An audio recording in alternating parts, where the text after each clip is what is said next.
It was quite by accident I discovered this incredible invasion of Earth by life forms from another planet. As yet, I haven't done anything about it.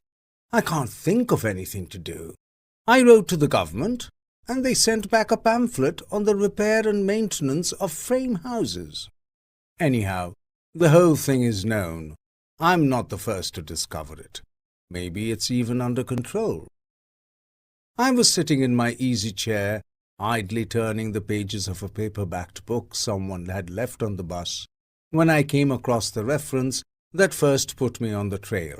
For a moment I didn't respond. It took some time for the full import to sink in. After I'd comprehended, it seemed odd I hadn't noticed it right away. The reference was clearly to a non-human species of incredible properties not indigenous to Earth.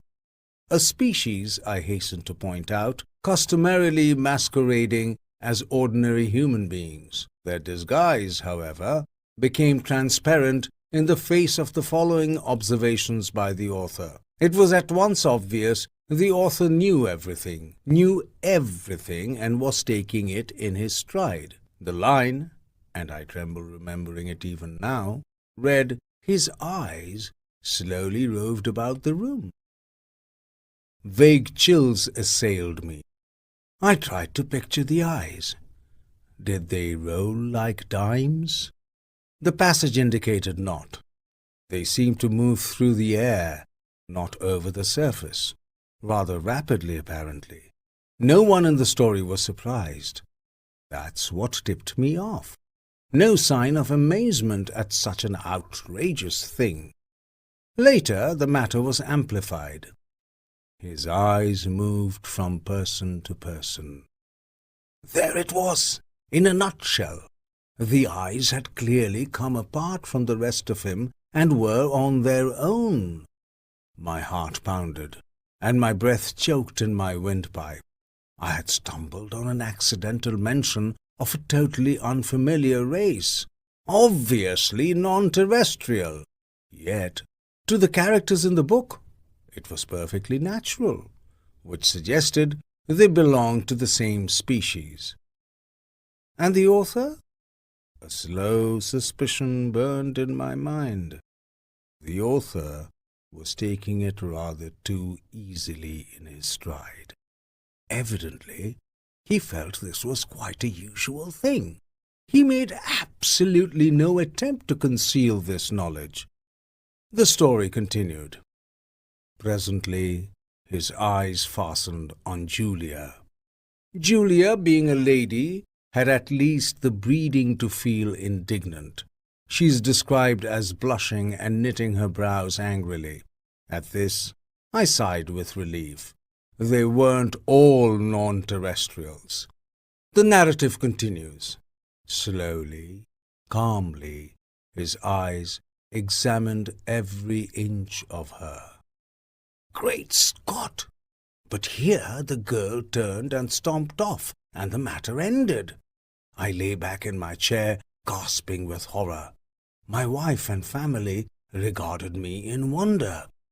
"What's wrong, dear?" my wife asked. I couldn't tell her. Knowledge like this was too much for the ordinary, run-of-the-mill person. I had to keep it to myself. "Nothing," I gasped.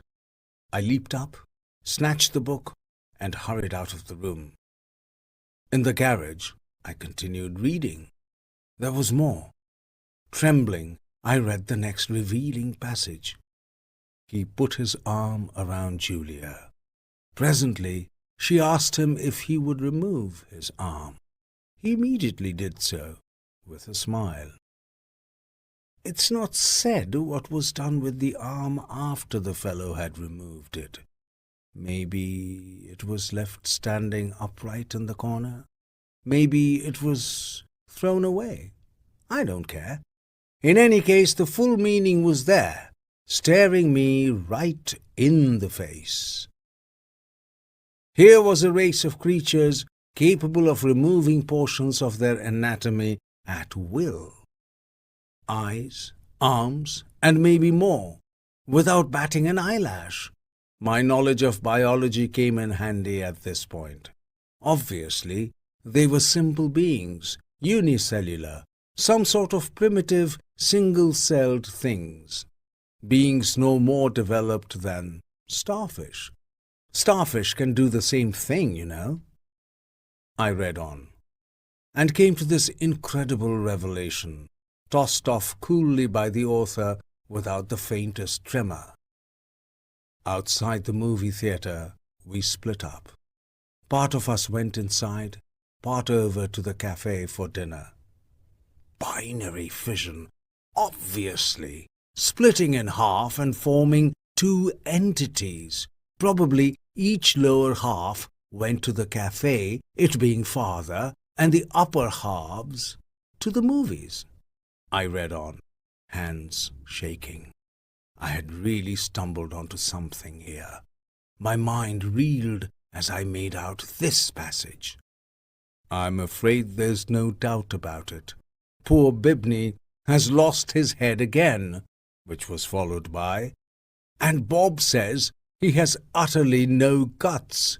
Yet Bibney got around as well as the next person. The next person, however, was just as strange.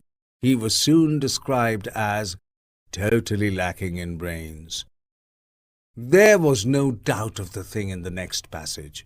Julia, whom I had thought to be the one normal person, reveals herself as also being an alien life form similar to the rest.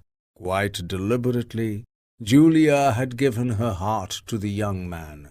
It didn't relate what the final disposition of the organ was, but I didn't really care.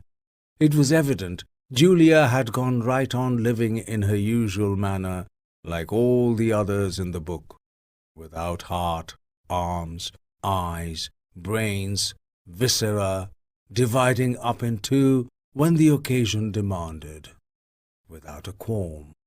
Thereupon she gave him her hand. I sickened.